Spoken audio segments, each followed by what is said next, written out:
ရောင်ကြီးဖြာနဲ့ခင်းမှာမင်္ဂလာပါနေသိရဲ့အာယုဥမှာမင်္ဂလာပါရှင်လေးဒီနေ့လေးဟာမင်္ဂလာပါ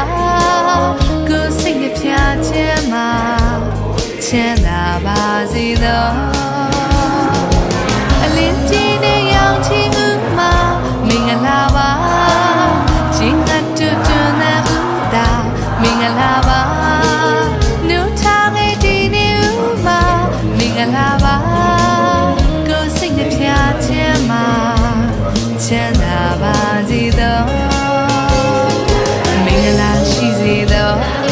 မင်္ဂလာရှိစေသောမင်္ဂလာရှိစေသော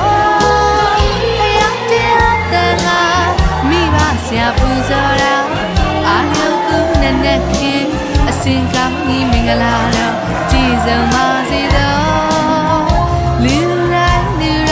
ချက်တီပေါင်းနဲ့ခညောင်ပါစေသောမင်္ဂလာရှိစေသောမင်္ဂလာရှိစေသော